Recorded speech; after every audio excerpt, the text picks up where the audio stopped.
Alrighty. Hello and welcome everyone. My name is Heidi Hastings and today we're going to talk about sensitivity labels across the data platform stack. So we're going to look at things like Power BI, Purview and Fabric. A little bit about me, you've probably picked up on the accent. I am from Australia, down the bottom in the middle. I come from a little town called Adelaide. I'm a senior data analytics consultant for a consultancy company that's national. There you can reach me on Twitter or you can reach me at my website. I have a number of certs. I'm an MVP, MCT, and I love speaking all around the world on all things Microsoft and data and ALM and Azure DevOps and just anything I play with these days, including sensitivity labels, information protection, which of course sort of goes across everything. Oop, something is loading on my screen. Teams, trying to get in touch. There we go. So today we're going to look at what the sensitivity labels look like. So sensitivity labels are something that comes from the M365, O365 space, and now they've started introducing it into the data platform arena. So you'll see it in things like Power BI and Purview. You'll see it in things like Azure SQL. But if you're like me, you hear about it, but what does that actually look like for our end users? So I wanted to take you through and show you what it's going to look like for all the different use cases so that you get a bit of an idea of where you can use it and how you can use it. Oh, no, of course I didn't pick up my clicker. Cool. So what are sensitivity labels?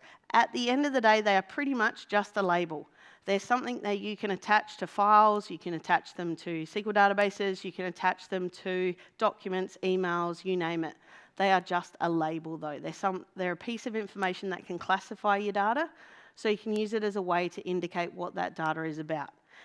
In some cases, very minor cases, it is an element of security. So I find a lot of people think that information protection is automatically going to give you an element of security. Sensitivity labels, when it's discussed, people think it's going to give you security. For the most part, it is just a label. So think of it as something that is metadata against your data assets. You can do it against things like Office files, so your Excel, your Word, your PowerPoint. You can also do it against PBIX files, but then you can go more broader and use it with Teams, SharePoint, OneDrive. You can also go Azure SQL and Power BI Service and Fabric. So that little additional protection, I'll clarify that as we go through because that is a mistake often people make, is that it's going to give you security. But at the end of the day, use it as a label that can be applied as metadata for additional information on your data. Licensing, and you'll notice my little comment, it is not that great, it's not fun. So what happens with information protection, because it does start in M365, it requires a single E5 on your tenant. So if you're currently running E3s, this is the enterprise licensing, you won't have access to information protection unless you're running Azure Information Protection Plans P1 and P2. But otherwise, it's the Office 365 E5. So just one E5 license. Pricing here is Australian and commercial, but that will be different depending on your organisation. So one single E5 will light up the functionality on M365. But then when you want to use it with Power BI, you need Power BI Pro or Premium per user in order to access the sensitivity label functionality. Yes, question at the front. Right, Pro or Pro per user, but how about with embedded SKU? Not. So the question was around, you've got Pro or Premium per user, but what about the embedded SKU? The embedded SKU is just viewing, so this is more for applying the sensitivity label. Anyone can view the label. So as long as you have access to the content, so because Power BI Embedded is effectively surfacing a Power BI report from the service into an embedded application, whether that be a third-party ISV or website, it'll show the label that's coming from the service. So there's no impact on that front, but it does mean the person building the report and publishing it needs to have one of those to be able to do it. Now that may be changing as Fabric changes the different licensing that comes with the combination of Power BI and Fabric, but at the moment, as far as I'm concerned, it is those kinds. So Microsoft gives us this nice little three-step process when it comes to sensitivity labels. So the first thing anyone's going to do in an organisation is they need to set up the labels. By default, once you've got that E5 on your tenant, you don't get any labels out of the box. So you've got to set those labels up and publish them. Once they're there and they're published, the end users can then use them to access them. There's a little step in between, which is applying a policy. The policy says which users can access which labels.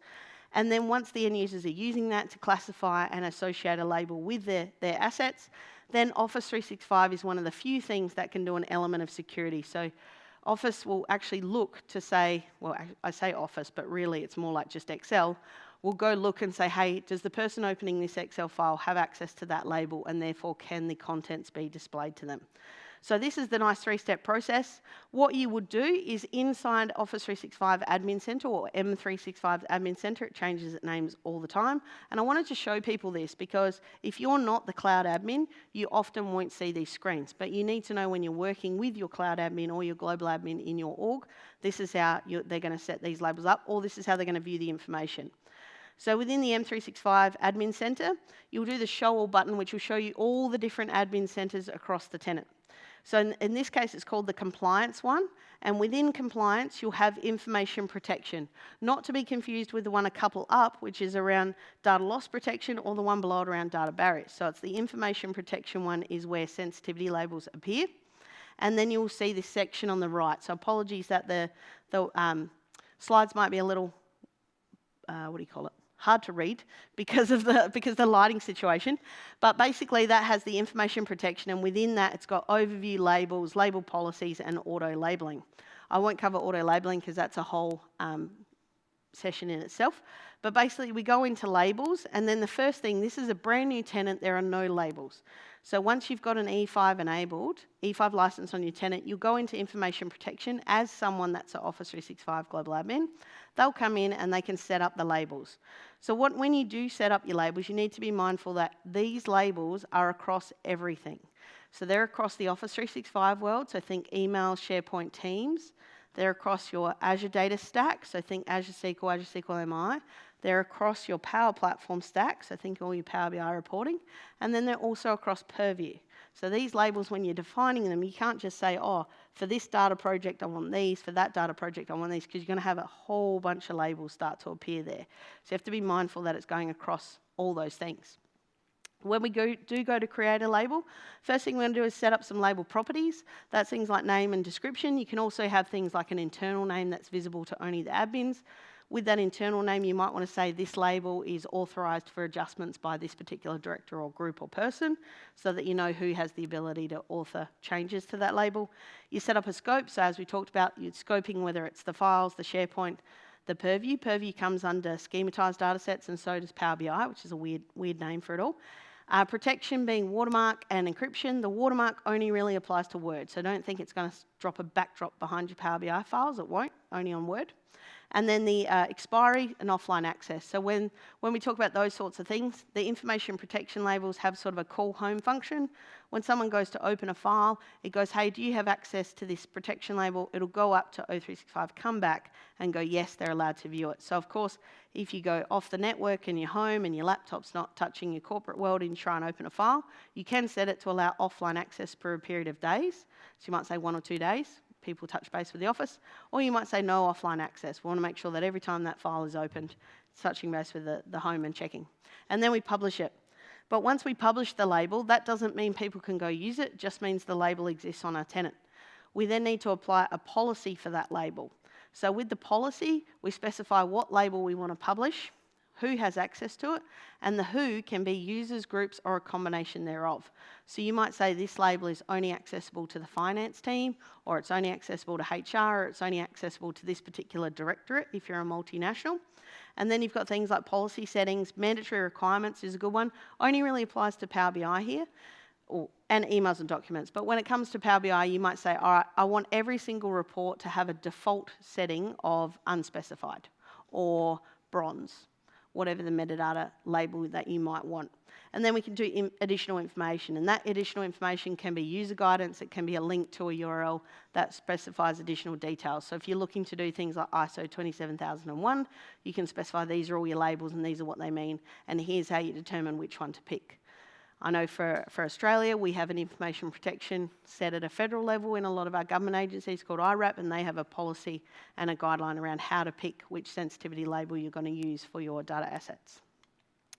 So once we've got our labels, this is what it'll look like at that tenant level. We'll be able to see that we have a label and we have a policy for that label. And the key thing to look here, and you won't see it, it might be a bit greyed out, is there's a little bit up here where it's got 0 highest order. So that order is what determines the one with the highest number, or actually the lowest number, the highest word, really. So 0 is the highest. If you have multiple labels, and if you think about something that Power BI can go across data sets, let's say we had 2 data sets with 2 different labels applied. When we bring that into a Power BI report, it's going to say what's the highest one, what's the most restrictive one, and that's the label it's going to apply to the report that's mashing up both of those. Yes. Question. You only have one label per file then? Yes, you can only have, the question was, can you only have 1 label per file? That's correct. 1 label per file, report, dashboard, data flow. Yes, only 1. And you can change these over time. So now that we've seen sort of how you set them up at a high level, let's look at actually using them in the different products. So we're going to start with Excel. When you open up Excel, you'll notice in the ribbon there's a little sensitivity label button. If it's greyed out and looks like this, it means one of 2 things. Either you're not signed in because it's trying to talk to Office 365, M365 to work out what labels are appropriate, or you don't have sensitivity labels at all. So if you're on a tenant that doesn't have an E5, this is what you would look like. It's very greyed out, but that is just a greyed out button, right? If it was enabled and you were signed in and they have labels, then it'll be enabled and you'll have the nice sort of teal colouring or blue colouring on the sensitivity label.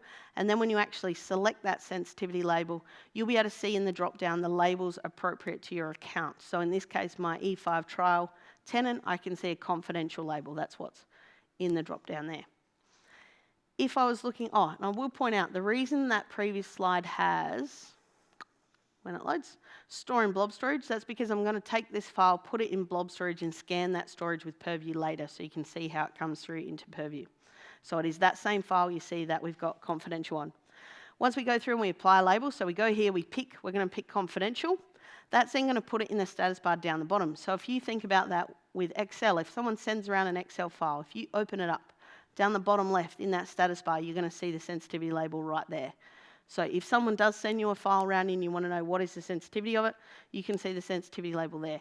If you don't have access to that label, Excel will pop up saying, hey, it appears you're not signed in with an account that has access. Either sign in with a different account or you can't sign in, you can't access it at all. So it won't actually load it. Word is very similar. So Word has an option in the ribbon that allows us to pick what sensitivity label we want. It does apply the watermark, so we can get that backdrop effect where we can apply a watermark to our Word documents. So you can't see it there, but basically it says confidential in red text. And then down the bottom, similar to the Excel scenario, we can see that it's confidential. So if someone is sending a Word document around, that is the same way you would see it as you saw with Excel. If we were to specify when we were creating the label, if we put a description in, this is how the user would see the description is when they hover over the label. So they've picked the sensitivity button, they're hovering over one of the labels, they'll see the description for that label, so you can provide additional metadata there to say, hey, this label is really only for the finance team. And then if you were looking at that in the Office 365 setup, it's actually the description that's coming through. So be mindful of whatever description is defined there is what the user has visibility to when they're using it in the products. When it comes to Power BI, we've got great options. We can do it on dashboard, we can do it on report, we can do it on data mart, we can do it on data sets, we can do it on data flows, we can do it on paginated reports, caveat, and we cannot do it on workbooks. With paginated reports, the caveat is because the Power BI report builder, that tooling has no sensitivity label functionality within it. So you can build a paginated report in the Power BI report builder, or if you're building it in Visual Studio, publish it up to the service, then you have to go into the properties of the file on the service to actually associate a label with it. So there is nothing in Power BI report builder that will allow you to do it, but it doesn't mean it's not possible, it's just that tooling doesn't allow it, but the service does allow it. Yes, question back. You mentioned that the files, the labels are applied at document level. Yes. In Power BI, do you use these labels at column level, or is it just Word? Sure, so the question was, if you're using the labels, you mentioned we can use the labels at the document level and file level, but if we're doing it in Power BI, can we do it at the column level? No, unfortunately not. And even with products like data mart, which I'll show you a little bit later, it's also at the data mart level, not at the individual column level, whereas Azure SQL, on the other hand, Azure SQL can go all the way down to the column level. Power BI cannot for any of the items, including the fabric item types. Great question. So with Power BI Desktop, similar to Excel and Word, it's like deja vu. If you've got the sensitivity item in the ribbon, it is greyed out. That means, as same with Excel and that, if you're not logged in, you're not enabled on the tenant, or you don't have any labels set up.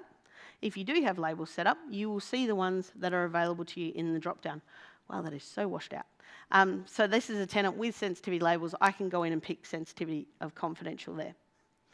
Once I've done that, once I've selected confidential, the difference here is it's going to display it down the bottom, same way you saw with the other tooling. In the service, it actually displays it with the title. So I'll show you exactly where that appears. So if you think here, Power BI desktop files are being sent around, you want to know if a sensitivity label is applied, that bottom left of screen. Some recent blogs from 20th of February indicated some additional security, but when I was testing it the last couple of days, I haven't been able to treat that security in any other way. So what I'm talking about there is I've loaded this in my Heidi Hastings account, so up here. So this is loaded with Heidi Hastings. Heidi Hastings has access to the confidential label. I did a test simulation on my machine with the latest Power BI desktop build to say, all right, I've got some labels on my tenant that are for demos.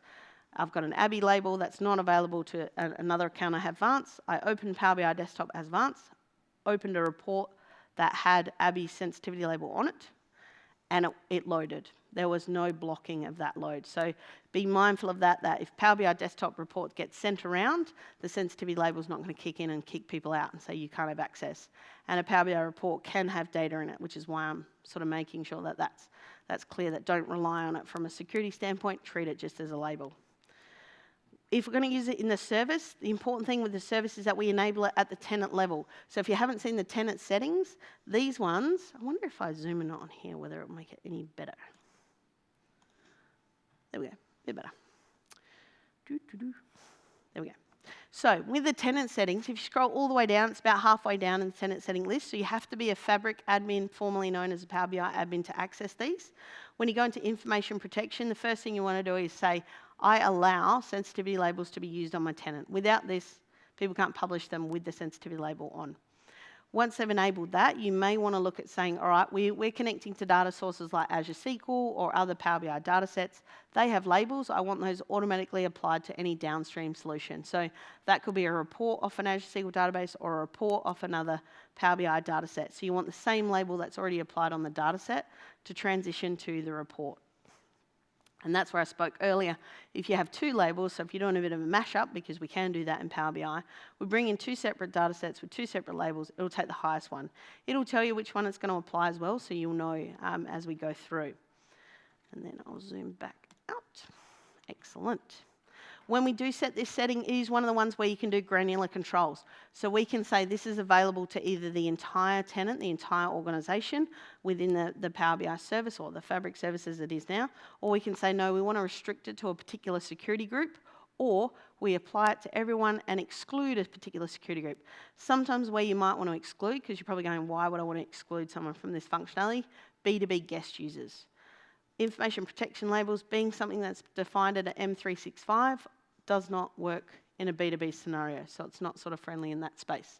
Yep, question. How does this setting integrate with the labeling policies? So if I have published labeling policy to people and I then restrict them from using it, what would happen? Short answer, nothing. Nothing.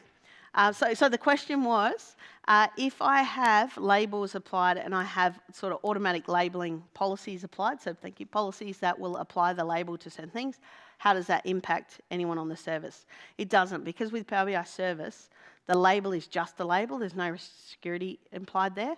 So if I create a label and restrict it to just myself and publish that up to a workspace that's accessible by my entire org, everyone else in my org can go in and see that report and they can see that label and it won't stop them. But you have a regular policy applied to the label, so you publish this to, say, all users can set confidential on anything. And then you restrict it further in the service, in applying the label. Oh, I see. So the question was around, so if I created a label that had a everyone access, policy applied, but then in the service itself I used the information protection restriction to a specific security group, only these people can use the label. To be honest, I'm not sure. I've never tried it. My guess is that it's probably going to block them from publishing it, but I'd have to test it out. Great question. Great question, actually. Because I think to follow on to that, not that specifically, but more if you are looking to roll out information governance across your org, sometimes it's really good to do that with a pilot set of users. So that's where those sorts of features, otherwise I wouldn't restrict them normally. I'd only restrict them if I'm doing sort of a pilot first, get some business champions on board and then start rolling out more wider so as not to confuse people. So now that we've enabled that, we've gone and looked at our downstream settings. So we've said, yep, we're going to enable everything. We're going to apply downstream. We're going to apply when it's coming from another source. Let's look at what it looks like in the service. The reason I love sensitivity labels, even if your information protection is not sort of up to scratch, is they appear in the list view. So there's a column dedicated just to sensitivity labels. So you think about that. That's metadata that's available about your Power BI items straight on the list view and the lineage view. So I could use that for things like sensitive, public, confidential, or I could use it for things like bronze, silver, gold, unverified, verified. Yes, you've got your endorsed and your certified functionality within the Power BI service, but I could have reports that just say bronze. These are not vetted. They're not available to use in a commercial sense. These are just things we were piloting or looking at. You could have draft as your default one so that you know that that report is in flight. Don't use it for anything corporate. Don't use it to make public statements out to the world. The other thing is that it is available in the lineage view. So in lineage view, you will see the little shield icon. It used to before look like a square with a little marker in it, but now it actually looks more like a shield icon. So some of my slides have got a better combination of both, but when you hover over that icon, you can see the actual value for it. So it's at all levels. So I could say my report is confidential, but my data set is public, and my dashboard is a whole different level if I wanted to. So that you can see the labeling all the way through there. And this is the newer icons that you'll see. So these were the older icons where it's sort of like a little square with a paperclip kind of attached. And the newer icons are these shields. And you can put colours on them. Very limited set of colours, but you can put colours in there as well. If you hover over them in those views, you see the value, you see the description. So we saw that earlier. And then if you actually open a report, the great thing about this is it displays it right up the top. So where you've got the report title, right next to that, it'll tell you the label. So think about that from a support perspective. If someone's raising support tickets going, I've got this issue, and they send you a screenshot, you want to look at what is in that screenshot. If the title says it's confidential, you might want to be conscious of that's now in a ticket somewhere. It also means when you go into the actual card value information, that extra card, when you click on the title, it gives you the extra card.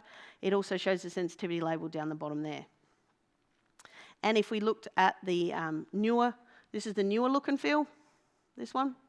This is the older look and feel. So the newer look and feel, they're both the same. They still display the information. They just give you a drop down on the newer one so you can edit it straight there in the card.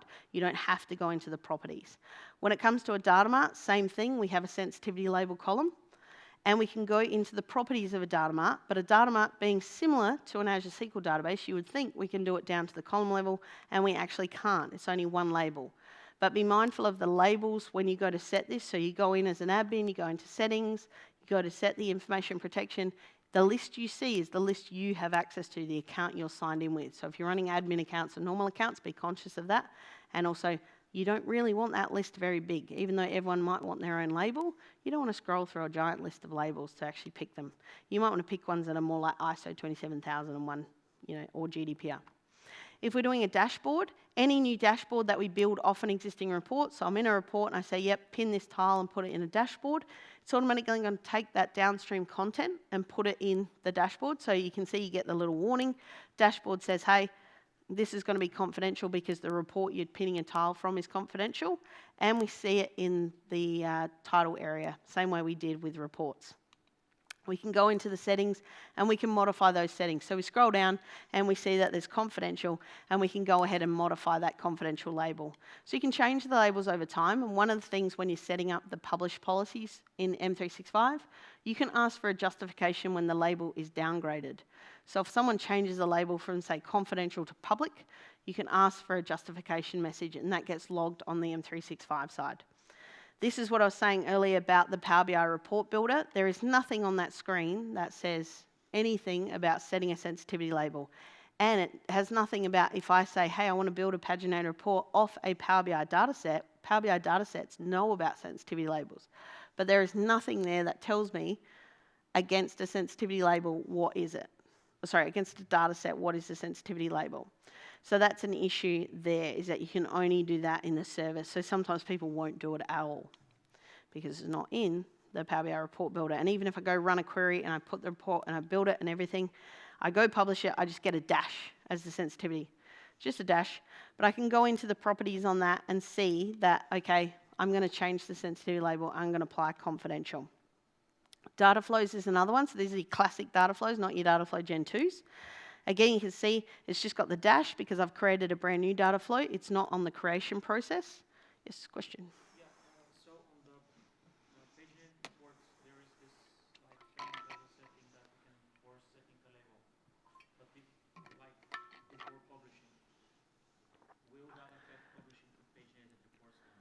So the question was so you're talking about with the published policies where you can say, I want a default label applied to Power BI, does that affect paginated reports given that you can't actually set it in the report builder?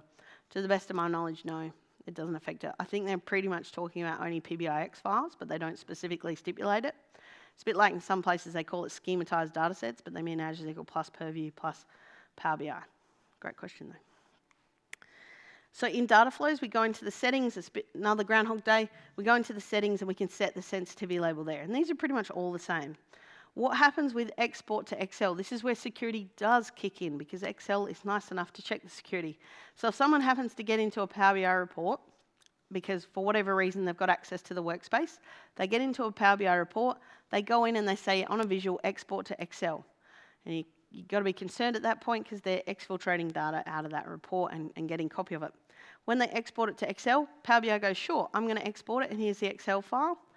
Then Excel tries to open it and says, hang on a minute, this user does not have access to the label associated with this file. So it goes and says, I'm going to error. You're not signed in with something that has access, basically. You don't have permissions to view this file. So you don't have to worry about Excel showing the data. Strictly speaking, they can see it in the Power BI report. So if that Power BI report happened to be a table of some description, they can see all that data. Just they can't export it into Excel and copy and paste it out. If you were within Excel and you applied a sensitivity label, for some unknown reason to me, when you publish that to the service, it just goes blank. It just says, yep, you might have a label, but I don't care, and puts a dash. So workbooks do not support sensitivity labels in the service. But as you can see down the bottom, they support sensitivity labels in Excel. So just be mindful of that. And when it gets to Purview, it's even weirder. It just ghosts it completely.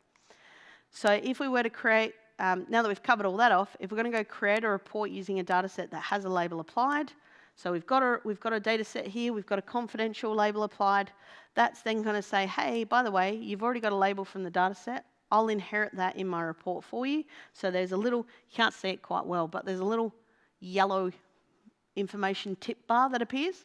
And that says, I'm going to apply this specific label. And it's contextual, so it'll say what label it's going to apply, so you know straight away.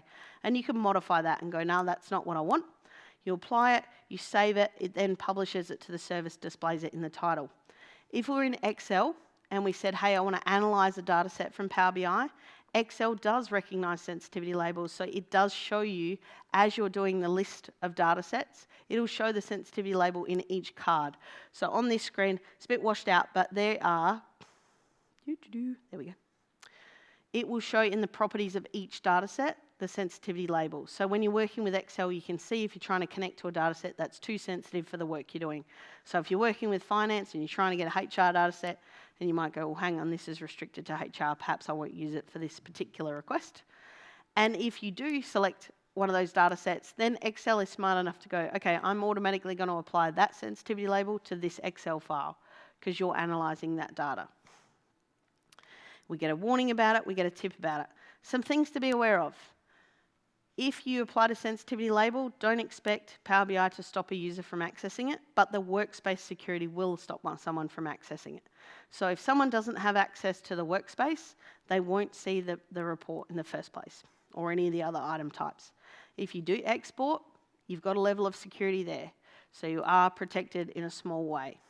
They are inherited, so if you've got multiple, and B2B is not supported. So if you're doing guest access, sharing with other organisations, be mindful about the sensitivity labels because it's kind of like a MIP.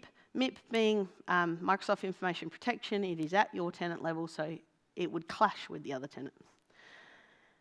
Another gotcha is if you try and publish a report with a label a bit quick, like if you create a label and automatically try and publish it, you may find this scenario, which is it'll say, hey, I don't have that label, I can't load it, so I'm not going to put it on there.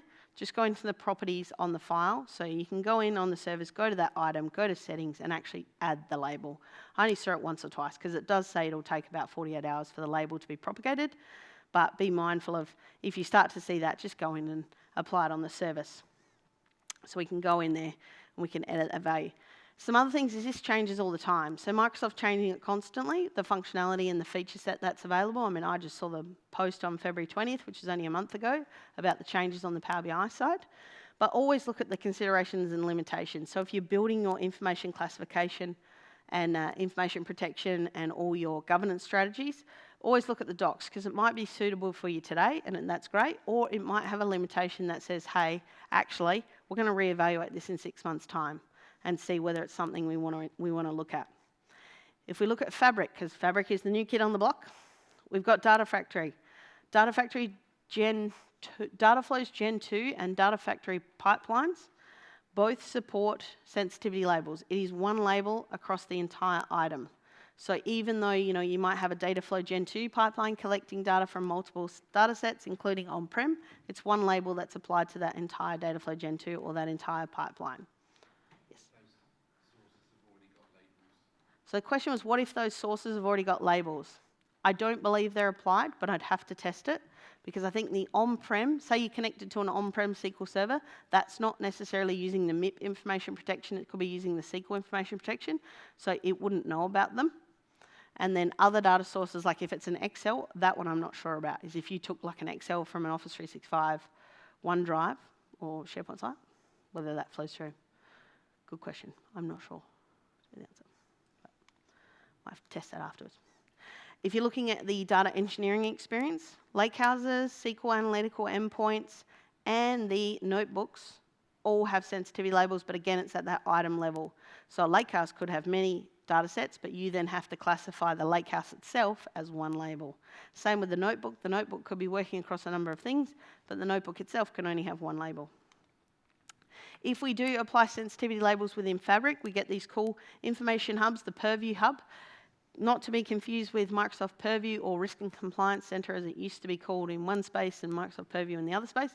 Those two got put together. That's one product, and now Purview Hub is strictly within Fabric.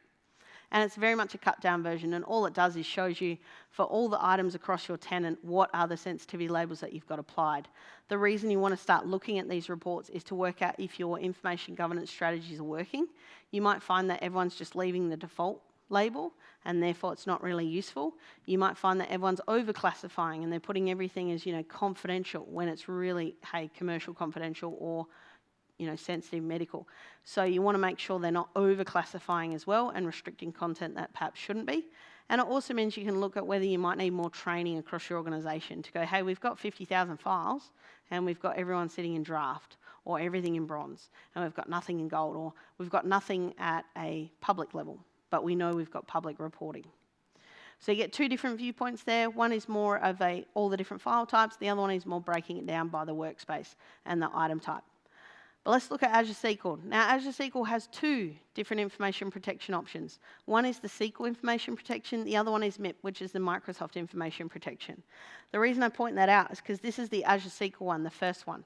With Azure SQL, on this screen, we can pick, in a Azure SQL database, we pick the schema, the table, the column, and the label we want to apply. The list of labels that are there are the ones defined at that Azure SQL database. They're not the ones from MIP when it's the Azure SQL information protection. So you can have any label there, and even the name could be the same as a name in MIP. It doesn't really look at that. But what we do is we go into the Azure portal, we go into our resource, we look at the security data classification and discovery, and data discovery and classification, around the wrong way. Select classification, and we add a classification. Now, sometimes where this can get confusing is there's a concept of classification and labeling in Purview, and they're two different things when you match them up to Azure SQL, because labeling in Purview is sensitivity labeling in the other products, like your Word and Office and everything, and in Azure SQL, it's classification. So with this one, this is not the Office 365 list. I can add and update it. Once I do apply sensitivity labels to my Azure SQL columns, so I've applied a confidential label to 2 columns in this screenshot, I can see a summary at my database level of how many labels I have applied and to where. So if you're doing any sort of audits or you're working with external vendors, you can supply them this information quite quickly. And if you're all about T-SQL, you can pull it out of the DMVs. So there are a couple of DMVs that allow me to pull out what sensitivity labels I'm using and where I'm using them. So I can quickly do a scan across all my metadata, across all my Azure SQL DBs, and go, hey, what's all the labels we've got applied and where? So this is great for an audit.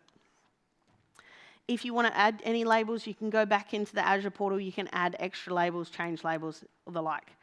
The MIP version of Azure SQL, which interestingly enough, I think it might be a bug, but when I was doing it, the documentation suggests it's at the database, and it is a setting at the database. So this is a database within Azure SQL. I go into that database, you notice there's the information protection and policy. So we can pick SQL or you can pick MIP. To pick MIP, you have to be more than a global admin, you have to be a security admin. With the security admin enabled, you can toggle that setting from SQL to MIP, and then Azure SQL is using the Microsoft Information Protection labels, the same ones you saw that Purview would use, that Power BI would use, and that Office would use. With that label applied, the interesting scenario I found is I'm putting this on one database, and when I looked at the portal, it actually applied it at both databases on the same logical service. So I need to double check that one wasn't my eyes playing tricks on me, but double check that yourselves as well. So once you've got the security reader role, put Microsoft Information Protection Policy, still got that same drop down. So when I go into classification now, I'm showing the values from my Microsoft Information Protection list. So very different list, and you notice I'm very NCIS focused when I do things because I can remember which team is in which place and which TV show, so I can work out who has access to what by that, and it matches to like a business sense.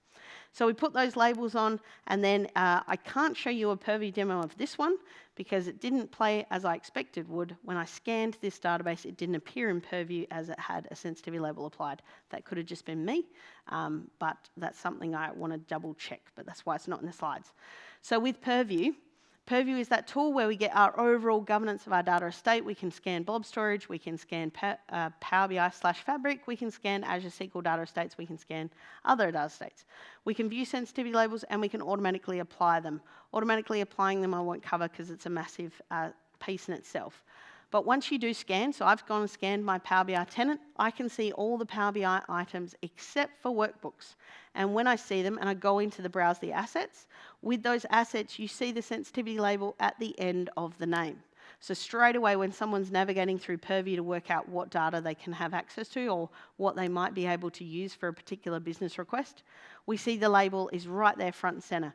But it is not there when you're looking at the report. Say we go into a report, we go into that asset, you would expect to see it in the overview or perhaps the lineage. You don't, you only see it against the title up the top. So be mindful of that. If you have users navigating around Purview, they're going to see the sensitivity label at the end of the title. It's the same for reports as it is for data sets, so I'll skim these really quickly. With Excel, you noticed earlier we created an Excel file. We put that into Power BI and it said sensitivity label doesn't exist. Purview says the entire file doesn't exist. So Purview doesn't show workbooks when I did testing. So just be mindful of that, that it's not all inclusive of your tenant. There might be some things that Purview doesn't necessarily support, so they're not coming up in the scan. Workbooks was one of those. When you're scanning your tenant, does it also read into the personal workspaces of your users? Oh, great question. When you're scanning into your tenant, does it read the personal workspaces of your tenant? Oh, knocked a cable. Yes. Yes. So when you're doing any sort of scanning across a Purview tenant, as long as you're, with these ones, you want to be like the Purview or the Fabric administrator. That's good. I've gone and disconnected it completely. Let me try this. Yeah, it will show everything because it's just the scanner API that is available with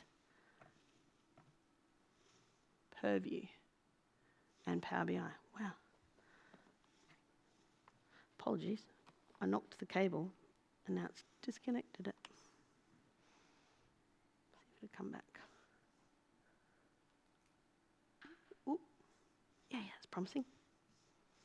Okay, 2 secs. I'll just put the PowerPoint back. Great. Skip ahead. So yes, it will. Do you want it to? Probably not, but it does. With Azure SQL, so Azure SQL, if we've scanned our Azure SQL, interestingly, it is blank, nothing. Sensitivity label has nothing. This was one with a SQL sensitivity label applied. So this is not one with a MIP applied. So I kind of anticipated this when it happened, but I was like, well, that's kind of not fair because it's automatically applying a classification, and classifications can be linked to labels as well. So if you think about that, let's say someone did something in Purview and it resulted in a sensitivity label being set on the Purview side that is then inconsistent with what's actually set on the Azure SQL side, you may have a governance issue going on within your organization because people will think, hey, this is what the sensitivity is, but when you've set it on the Azure SQL, it's something else. So you want to pick and choose carefully whether Azure SQL uses MIP or whether it uses SQL. I like the option of having SQL, mainly because if you're using on-prem and you're using it in the on-prem SQL server, you don't necessarily want to connect that SQL server to the internet to go get MIP labeling. And I remember I provided that feedback to the product team at the time because I was working in a protected environment. We could not have it connected to the internet, but I liked the idea of classifying because I thought it was great for audits. So I was blank. Now, when I scanned blob storage, interestingly enough with blob storage, I scanned that Excel file I created earlier, but I had no data in it. When I did that, the file with no data in, even though it has a sensitivity label applied, does not show a sensitivity label. So this middle one, even though it has a sensitivity label applied, the Purview scan said it didn't have one. As soon as I went and added one cell of data, like put the letter A into a column, it shows up as actually having a label. I think that's a very rare scenario, and I believe it's a bug when I mentioned it to the product team, but just be mindful of that, like check labeling is actually coming through for all the assets you're scanning. Don't just assume it's going to appear there because things happen, and sometimes it works, sometimes it doesn't.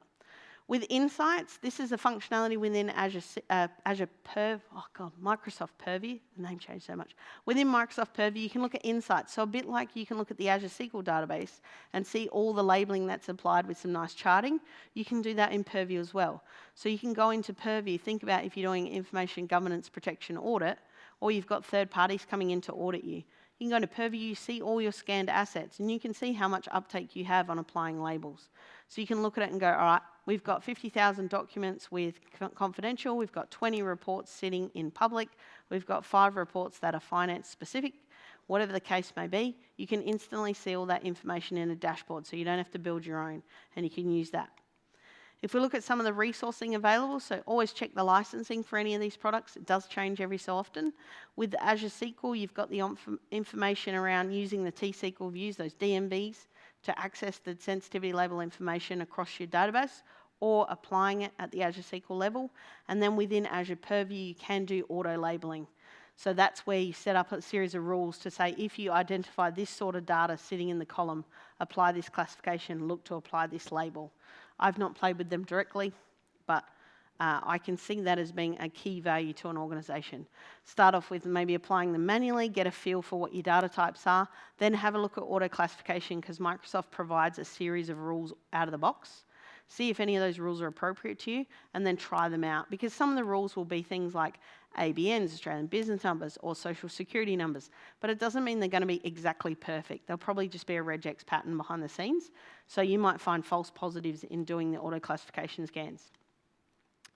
Just to recap some stuff we went through, we looked at the sensitivity label maintenance and management in through the Office 365 or the M365 compliance portal. Now, if you get access to this slide deck when I publish it up to Sessionize, it comes through, I believe. This slide deck has the actual steps going through after the end of the deck. So once you get to the end of the deck, you can actually see me putting in the sensitivity labels so you can see all the steps that happen. I just showed you sort of what the steps will be and what the end result is. But if you want to look at every single screen that's available, what the options are, it's in the end of the slide deck. We looked at how the sensitivity labels will appear in Power BI versus Fabric versus Office versus Azure SQL versus Azure Purview and some of the gotchas. So I'll check in case there's any questions that people might have. All crystal clear, or clear as mud. Because we've got a minute, I'll show up this slide. We've got 5 minutes. I'll show up this slide to say thank you, and you can contact me with any questions. And you've got already had some great questions I'm going to have to go away and test. But something that came up with a similar session to this in a previous event that I was at was someone said, well, how does it work with PowerPoint and Power BI? Because PowerPoint can have sensitivity labels, and Power BI can be live embedded in PowerPoint, and Power BI has sensitivity labels. And I found that really interesting, so I went away and had a bit of a test at it. And effectively what I did was created 2 sensitivity labels restricted to 2 separate users. And I created a workspace within Power BI, and I published a Power BI report by each user with their own sensitivity label up to the Power BI service. Now I knew straight away that the Power BI service would just let me view them as either user, because they both had access to the workspace. So then I went to PowerPoint, and I created a PowerPoint file for each user with their labels applied, and then I switched it to the other user and tried to open it. To my surprise, PowerPoint opened it for both. There's no security applied on that one. So then I went back, flipped back to my other demo users and said, all right, each PowerPoint has its own sensitivity label. Now go put the associated Power BI report, embed it in as live into those PowerPoints, and then switch it again and send it to the other user and test. I was able to open it as the other user. So even though a sensitivity label was applied at both the PowerPoint and the Power BI level, just the label, because PowerPoint let me load both of them. What I did find would happen is if the Power BI report was in a workspace that the other user did not have access to, so not the label, just the workspace, the other user was warned that this is not, it won't display. There's an issue, it won't display it. So there is an element there where if they don't have access to the workspace, they can't see it. But if they have access to the workspace, the label is just the label at that point. Which is why I look at some of that labeling and go, well, why not use it for some other metadata that's important for my business to be front and center, like bronze, silver, gold, if you're doing medallion architectures, or unverified, verified. Because yes, you've got certified and endorsed, but they have different functionality and different behaviors and different options. Whereas I might just want some extra attributes, a bit of small text, extra metadata attributes against my Power BI items, or even my Fabric items as I work down that path. Like it might be data engineering where we say dev, this is in dev, this is in UAT, this is prod. It could even be to that level because it is just metadata with a label. The issue then becomes, because it's going across the various products and platforms, if I start putting labels into my M365 that's like ISO 27001 related, but then also going medallion related, and then separately going like environment related, may get a bit of clutter. But otherwise, thank you for attending. Thanks for having those awesome questions. Apologies I can't answer them all, but I will try and find them out. So feel free to hit me up on Twitter, send me a message and be like, hey, can you try this? Because I have a demo environment that I can try things out in, and I like to see the changes over time. Like I was just testing this morning after Casper's session going, hey, the PBI exit really should block me. Surely it should block me. And I opened it up and I'm like, oh, it didn't. I'm somewhat disappointed. But that's okay. But now I know how it behaves because I interpreted the blog post one way and then I actually tried it for myself and went, okay, it doesn't do what I think it should do. So I'll probably raise that as a support ticket just to confirm because I think it should probably act like Excel and block me because the Power BI has the data. So it would be nice if a PBIX stopped me from opening it. But yeah, but thank you everyone. Thanks for coming.